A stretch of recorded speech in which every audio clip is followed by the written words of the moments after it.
We are Logos Youth Community, a community created and dedicated to young students in Iași, who are willing to learn more about professionals in Romania and beyond, who have interesting stories and who can start conversations on culture, arts, and things that are important to talk about in this day and age.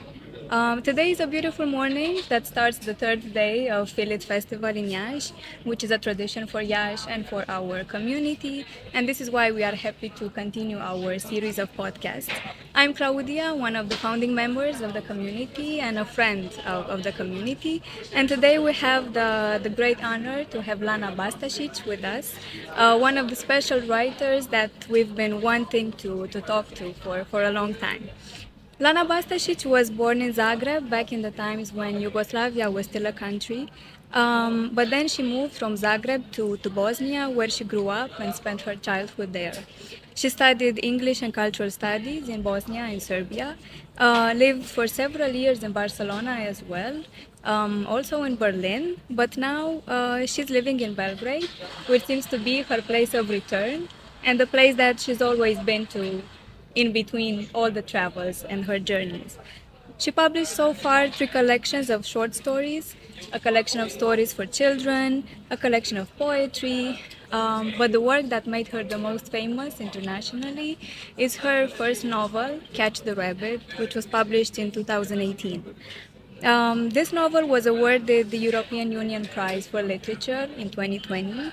And she is happy for this prize because it's an opportunity for her to represent her country, Bosnia and Herzegovina. Among all the guests in the festival, we wanted to have Lana today with us, not only due to her achievements and impressive work, but also because we believe she's a remarkable female writer and human in the Balkans, which is a region that is underrepresented or not as represented as other parts of the world in terms of literary, cultural, artistic expression. Her writings, and especially her latest novel, explores in unique and sensitive ways what it means to be the other, questions of past, memory, identity, as well as migration and exile in a post-war context, and what happens to identities and souls when people are moving from their home and from their language. I think this is a topic that is a very hot topic today, and we need a discussion like this in the context that we are living in. Also, we find Lana greatly inspiring because she's not afraid to be opinionated and vocal, which might turn her into an activist from time to time. Even though maybe she's not brave enough to call herself an activist, we believe she is. And she is open to labeling herself and her work as political, which to her is common sense to be named like this. Even though this might have consequences from time to time, one of them being the fact that you've been called once a witch by people in Serbia. And that's why it's interesting to see such a fresh and vibrant female writer in the Balkans. After all this intro, finally I'm able to say good morning, Lana. Dobro jutro, welcome to Iași and to Romania.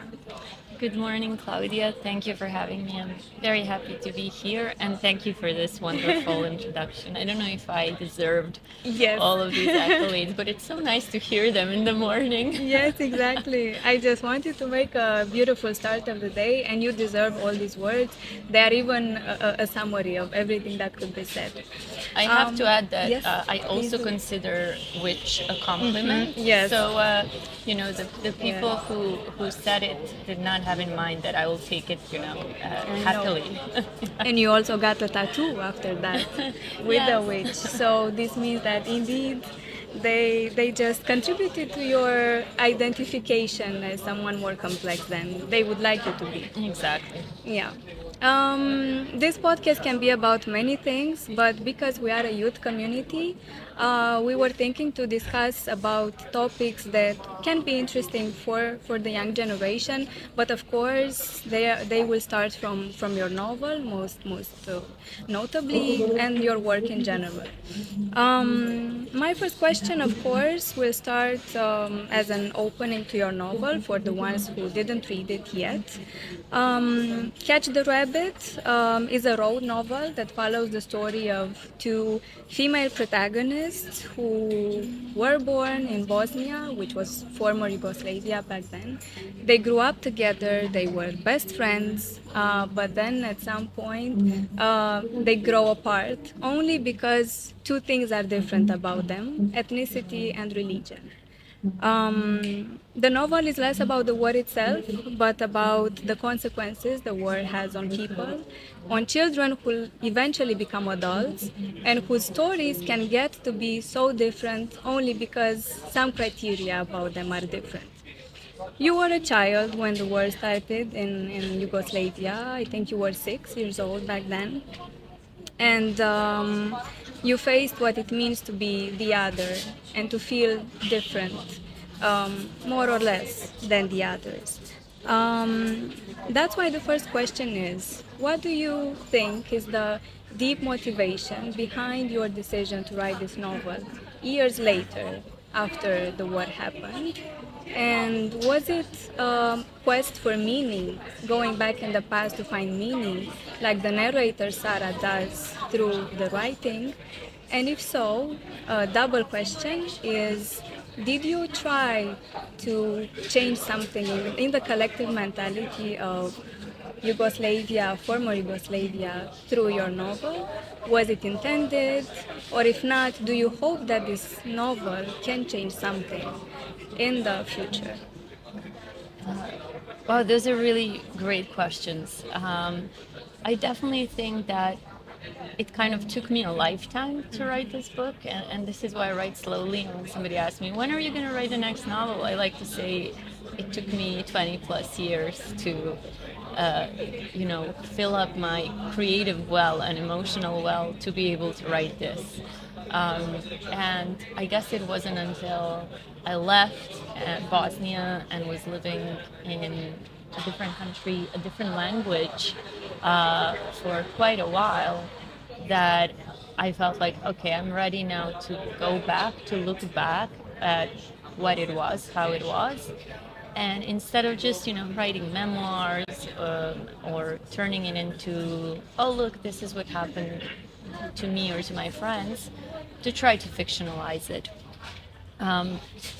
I guess to me, I'm not, that arrogant to think that I'm teaching somebody or that I can have a big impact. Unfortunately, literature is not that big of an impact anymore. But I guess my starting point was, there are things in this life, if you look at them generally, there are things that bring people closer, and there are things that bring people apart. Human beings, we either connect or we disconnect. War, obviously, is one of those things that disconnects, that seeks to disrupt, just human-to-human connection, and also seeks to disrupt this ability to look at humans just as human beings first, not who they are ethnically, in terms of religion, in terms of their name. So to me, to show this rupture was a story I was much more interested in than writing directly about the war, because I feel like being a Bosnian, I have seen how wars can be exoticized for audiences abroad. You give them gruesome stories, fighting, soldiers, dead bodies, and I didn't want to do that with my country. So I wanted to show this, as you said, the consequence of a certain kind of thinking, which can happen anywhere and to anyone. Thank you. In a panel talk in 2023, it was a panel talk on the future of Europe. You were one of the writers invited.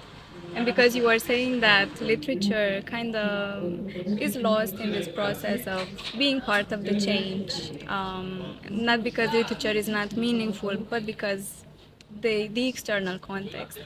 You were saying that you believe something that can change collective mentality in general is love, and our ability to relearn how to love and reteach the next generations how to love. Do you still believe that? And do you believe, however, that literature is still the most important thing that can promote this love, which can change how we perceive war, how we perceive suffering, and everything else in between? I have to say you have really done your homework. I think it's probably you and my grandma who watches these things, so thank you. But yes, definitely. Speaking of the things that bring us together and bring us apart, I like to think of love almost as a philosophical concept, sociological concept, and something that can be a political thought. It's very political and a political program. Not in a sentimental, any kind of patriarchal romantic idea of love. Nothing against romantic love, but that is just one aspect of it. But simply in the ability to have empathy, the ability to look at a person who is maybe different from you in every way, and think twice before hating, before judging. Maybe that's a better word, because hate always comes from some sort of judgment.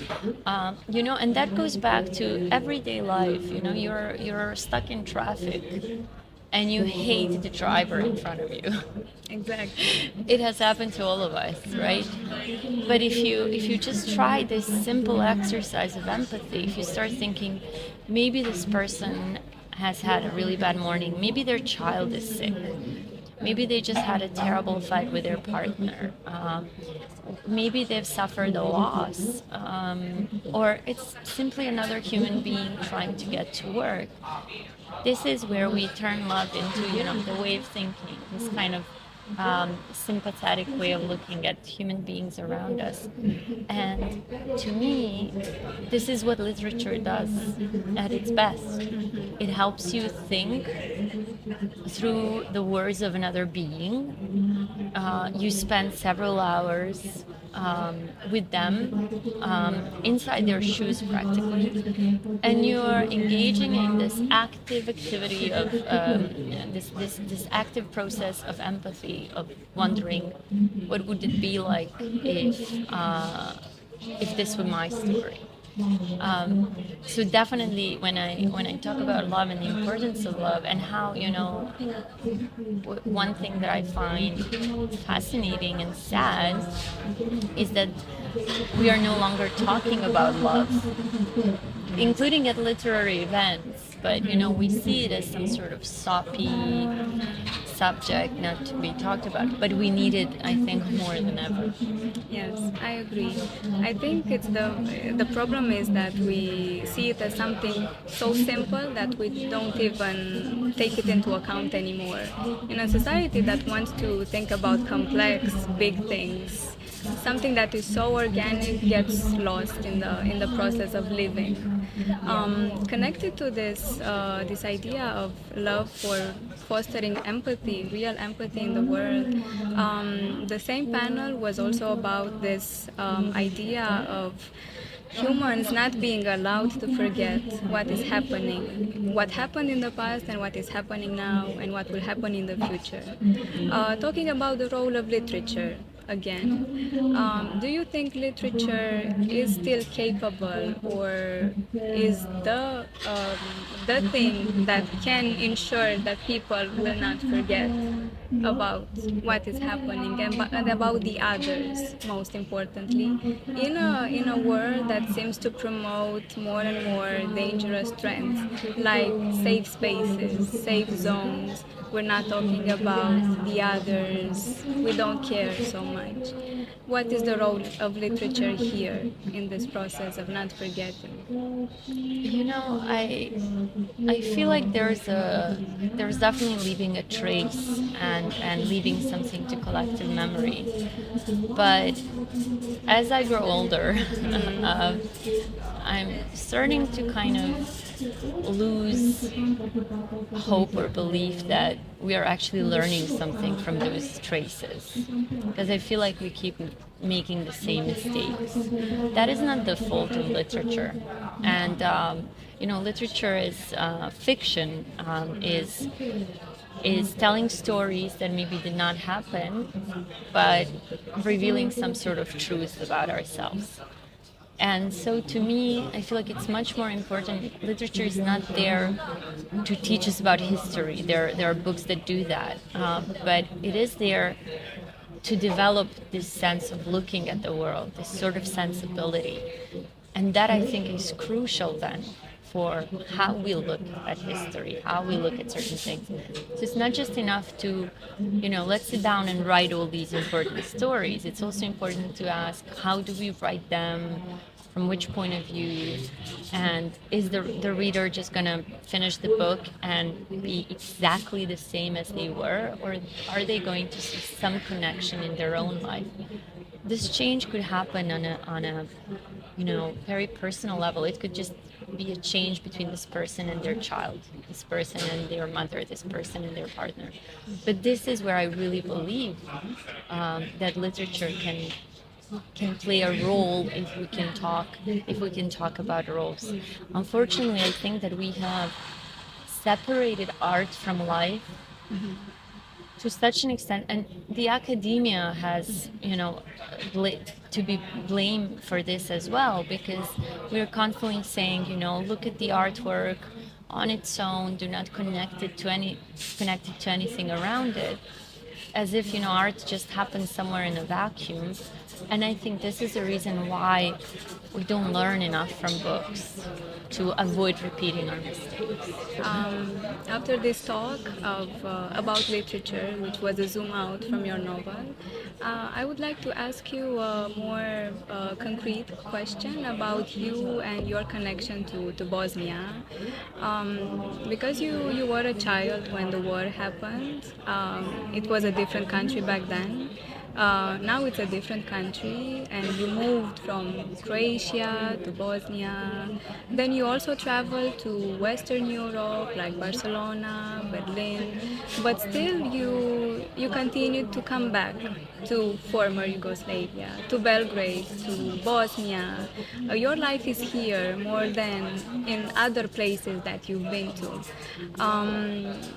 At the same time, the narrator in the novel, Sara, has another experience with Bosnia when she comes back. She's the one that leaves Bosnia, but when she comes back more forced than willing, goes through feelings of anxiety, rejection, disappointment. She sees Bosnia as a wreck of the past and as a disappointment.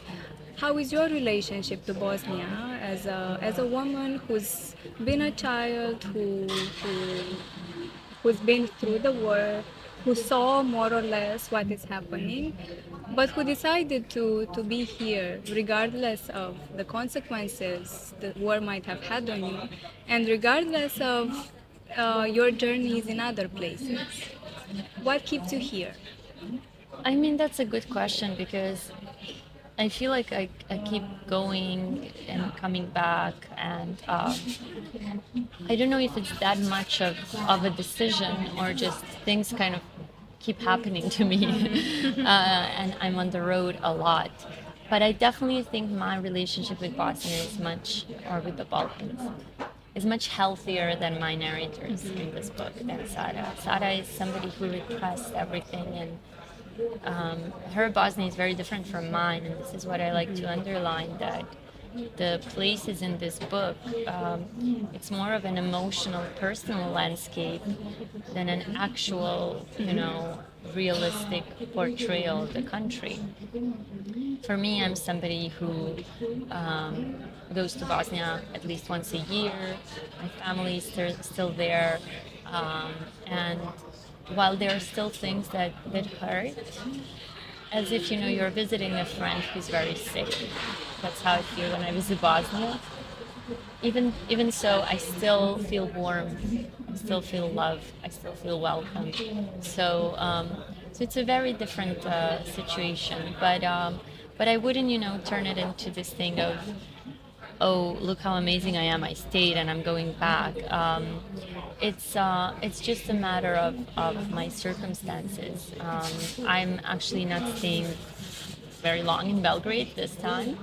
I'm only there because of my sister, but I have to go do another residency abroad.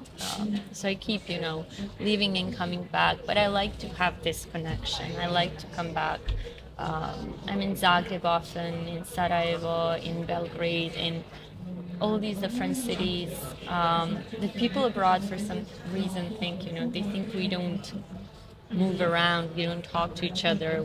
They like to perpetuate this idea of the Balkans, where everybody's fighting with everyone. But that is really not the case, or not the only case. There is a beautiful community in former Yugoslavia. So this is something I'm proud of, and I like to go back to.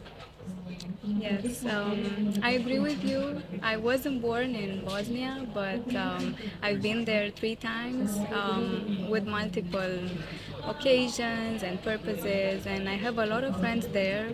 And to me, for someone coming from the outside, but also close to the Balkans, I could sense the same fascinating community spirit. That connects people from all these countries, from Croatia to Bosnia to Serbia, Montenegro. Everything is connected and feels like Yugoslavia. And the spirit is not because of Yugo nostalgia. It's because it's the way people are. And there's something so beautiful and bright and authentic to be explored there. And the fact that people from the outside, and especially Western Europe and the Western world, that exoticizes, as you said, the war, minimizes the whole region to the war and to the trauma. And to me, it wasn't about trauma. It was never about the trauma when I came there. I couldn't feel that. I could just feel what trauma was, like how people rebuild themselves and reconstructed everything and keep going. Yes. And know how to be happy with what they have and with the legacy they have. And this feeling of connection between countries is something that me in Romania, I would like to have, but I cannot have because we weren't Yugoslavia. But I feel that it's a place of opportunity only because people know how to connect with each other. So yes. there's hope in this place more than in many other places, in my opinion. I'm so happy to hear you say that was your experience, because this is precisely what I like to talk about, that it's not about some sort of nostalgia. Yes. It's not about wanting to go back, because nostalgia is a very paralyzing thing and ultimately dangerous. And I always say the revolutionary spirit of Yugoslavia would be against this nostalgia. Yes, and you have to keep going. Right. You have to keep going, you have to keep looking forward and thinking, how do we make the situation better for everyone? And so there is definitely a community, even though there are people who love to, pretend that there isn't. But there is. And again, this goes back to the beginning of our conversation, which is this something that brings people together or something that separates them? And Right. once you put it that way, I think the situation is clear. Exactly, yeah. So let's hope that literature, especially the one in the Balkans, can only reinforce these ideas Yes. in the region and beyond. Yeah.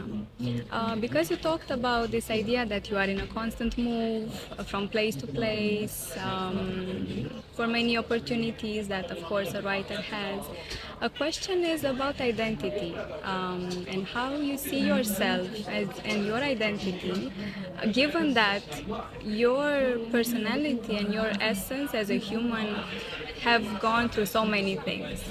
from the war, okay, but then the moves, the journeys, the everything that happened in your life, how would you say, who would you say that you are, and which identity do you give to yourself? And when I asked this, I was thinking about Dubravka Ugrešić. I also discovered her and read her novel, The Ministry of Pain. It's my first read, but I'm so fascinated with her as well, and I need to get to go even deeper.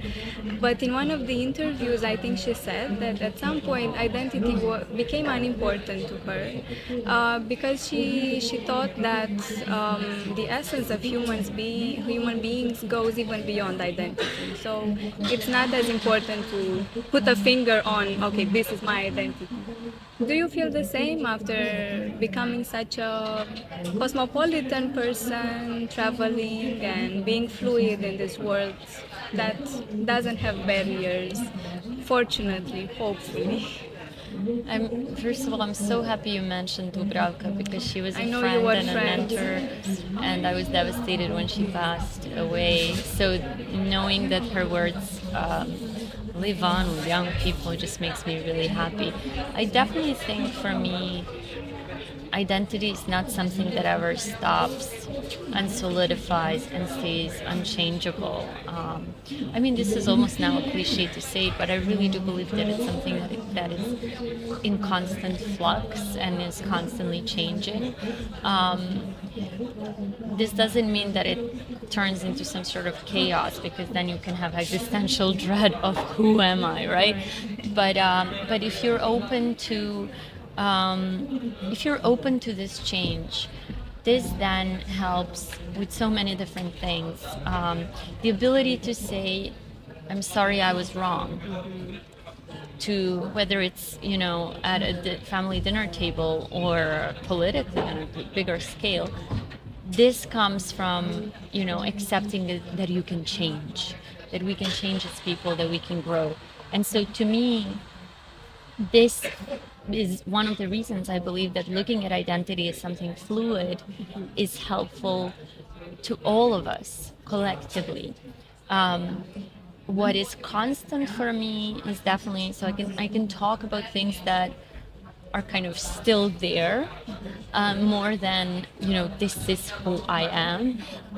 But the things that are still there, and I hope will stay there, is definitely writing and literature and dialogue in the written word, and constantly, asking these questions, even if the questions keep changing, but ultimately they're about who are we, why do we act like this, and how can we love better? How can we, again, going back to love. So I'm not, when it comes to identity, I could tell you, I don't know, my family's Serbian, I was born in Croatia, I live in, I don't know, Berlin or wherever, I'm a Virgo.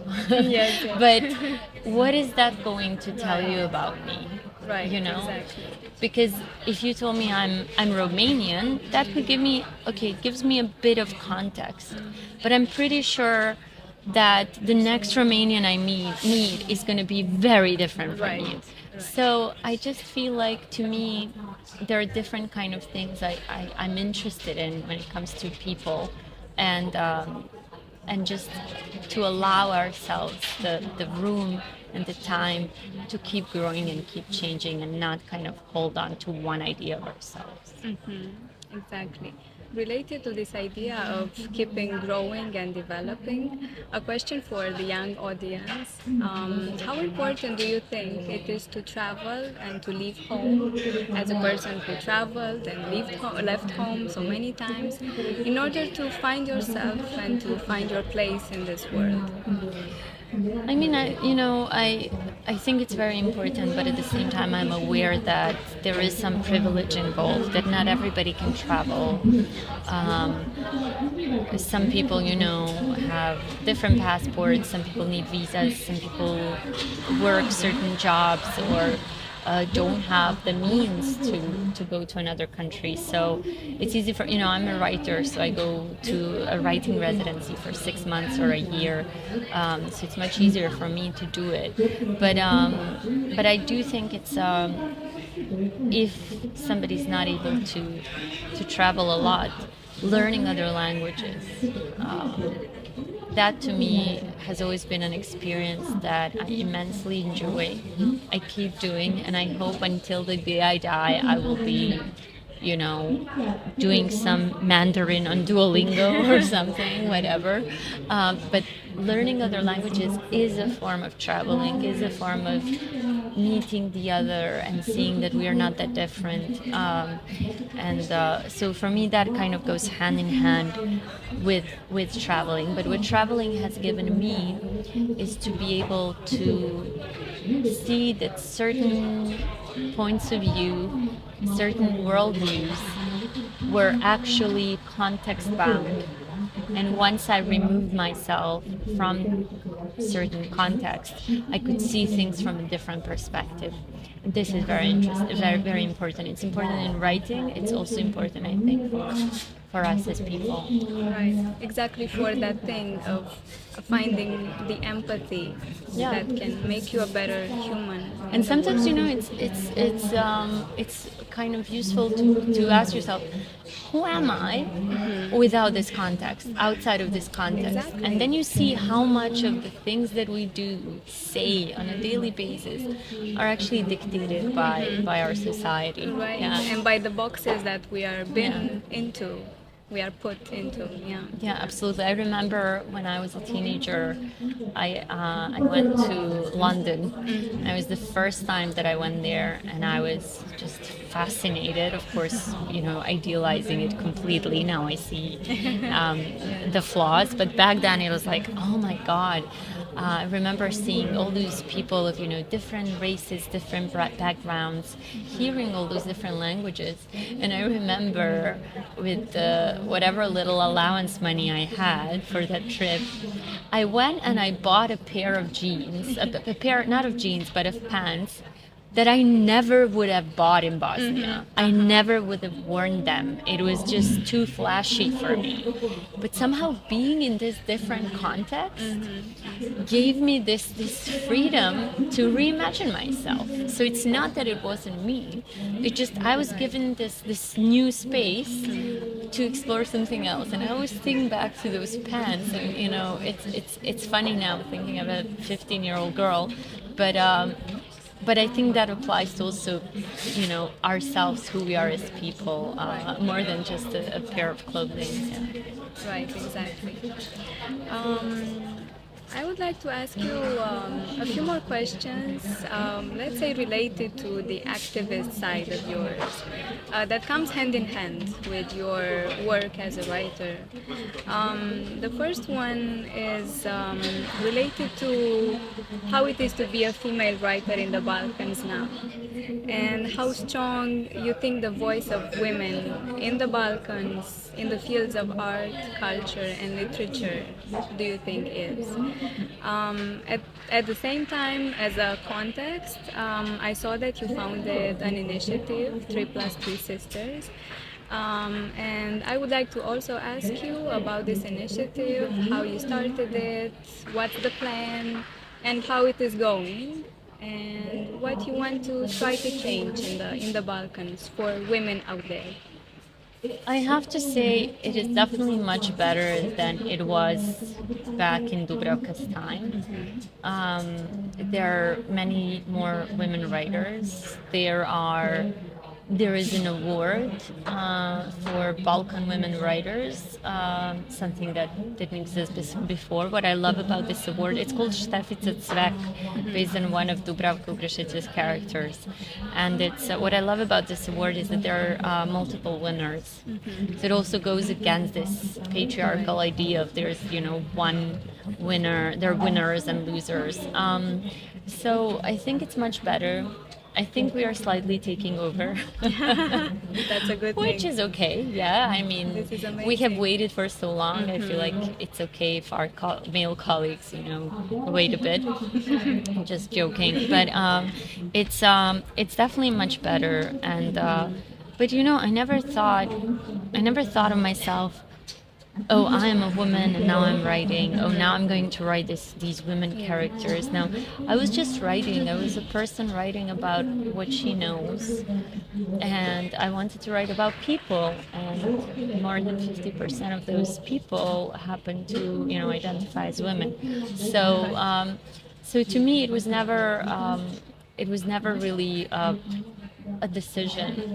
It is life and things that happen that make you realize how everything is political, and that make you realize that, okay, this probably wouldn't have happened to me if I were a male writer.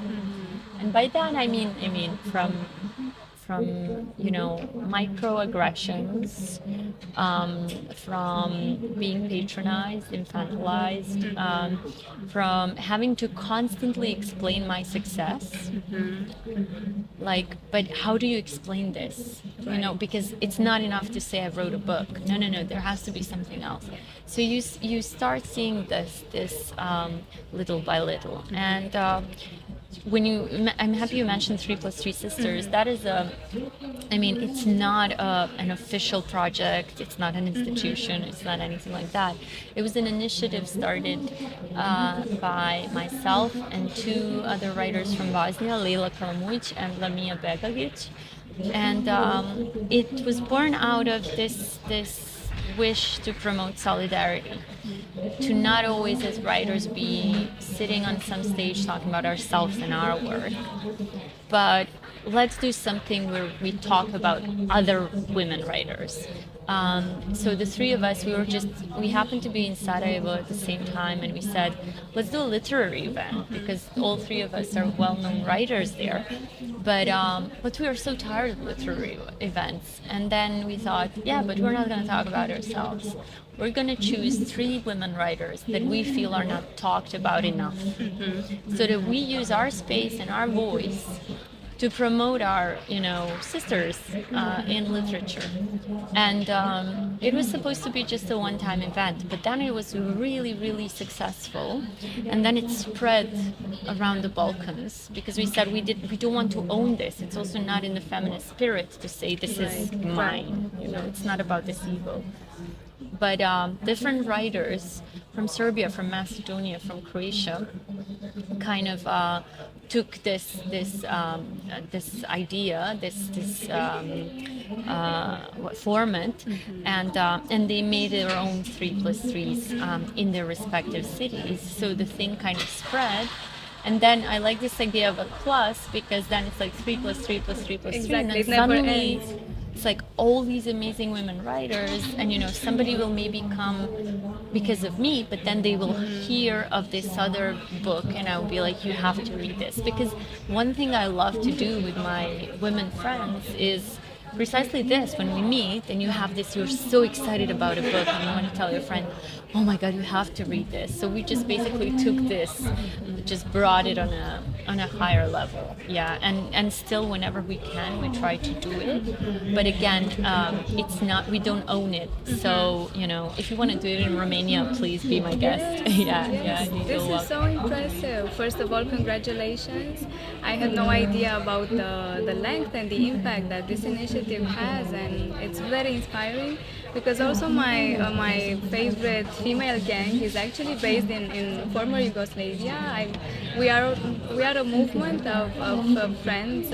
It's me, a friend in Bosnia, 2 friends in Bosnia and another one in Zagreb. And we just created this group of female activists and people passionate about the arts and culture. They are film producers, and we would like to do something very similar to your movement.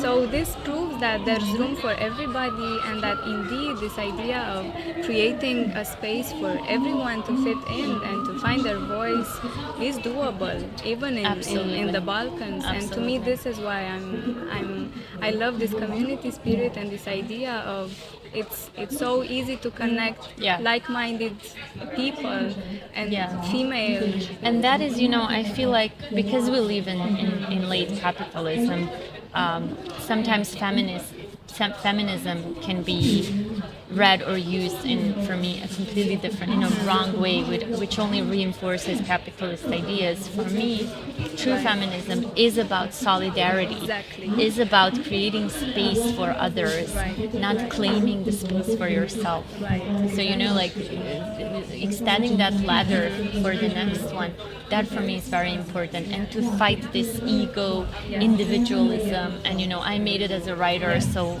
I will be the only woman writer from Boston. No, there are many others, and I'm happy to use my space and my voice to promote them. Definitely. So this is very inspiring for me and also for my girls. Cannot wait to share this so to happy them. to hear that. Yeah, so we have to keep in touch on this project, because who knows? I also think they can shape and change something little by little. And because you said that everything is political, and I agree, because this is the world we live in, especially the literary world seems to become more and more professionalized, competitive, institutionalized. We have scholarships, grants, residencies, competitions, book editors. It's a realm in itself that starts to be more and more capitalistic, as you said. I would like to ask you about a situation that happened this year. At the beginning of this year, you decided to end your collaboration with the German publishing house because of their lack of being active and having a voice on the conflict in Gaza. And because you wanted to defend your morality and your beliefs and principles, you decided to terminate the contract, but as a consequence you have been uninvited from from a literary residency. To me this is an iconic moment that shows the stage of literature today. But the question from me to you is, how important do you believe it is to stay true to yourself and to your own beliefs as a writer, but also as a human in general? And what is the fine line between doing small compromises to make yourself a place in the world versus what are the things we should never allow ourselves to compromise on? And how do we find this balance? I mean, that's a great question. We could, have another conversation just about this. But for me, really, I think it's important to say that I had the privilege to make this decision. Just like I had the privilege to leave Berlin. There are many people who cannot just, there are people who have jobs, there are people who have kids, there are people who are in very delicate visas, and they couldn't do it. So all the more I felt, okay, then since I have all these privileges, people like me should speak. I'm a white woman who can live anywhere and work anywhere. And I have a European passport, so I should say something. And for me, it wasn't this moment of like, oh, look at me, I'm a hero, because I didn't think of it that way. Right. It was just consistent with the things I do and believe in. And I really think that, to me, moral consistency is key, because if you're not consistent in your morality, in your ethics, then everything that you've done before kind of becomes pointless. Right? So for me to write books, and after this book I wrote a short story collection about child trauma. All of my characters were children who are traumatized in the world of adults. For me to write those stories and this novel, but then when there's actual trauma happening to children, to say nothing, then I have rendered all of my work irrelevant. Exactly. So, I think we should just follow through with our beliefs, and it shouldn't be a matter of distance. It should be, it's far away, so I don't care. But just remembering how interconnected our world is, that we are not separate from it, that we are part of a net of systems of oppression, and to just call them out, and if you are in the position to do so. Right. We are approaching the end of the interview, but my last question will be related to the previous one and to a final message for the young generation. What do you think the young generation should think about in order to make their process of finding meaning in this world easier? I mean, I always feel weird when I'm like giving advice to young people, because it's as if I'm on some, I've learned something. But people want, young people here I have to this say, thing of, let's ask, let's see what I have she learned thinks. so much from younger people than me, and I feel like perhaps we should be asking younger people, what do you think? What should we do? But definitely, find what is authentically yours, not what is expected, not what is cool, not what would be cool, but what is really, really yours, and do that and follow that, and respect your passions. You have to respect your passions, and other things will follow. But staying true to this, kind of authentic.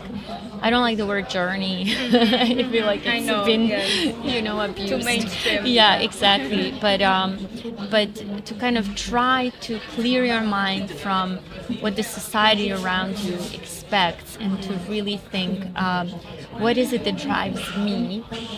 This is much more difficult than it seems, but if you protect that, if you take care of that, great things can happen. Thank you so much. This was Lana Bastašić. Thank you so much for having me. An impressive female writer in the Balkans. Thank you so much for being here and for accepting our invitation to start your day here.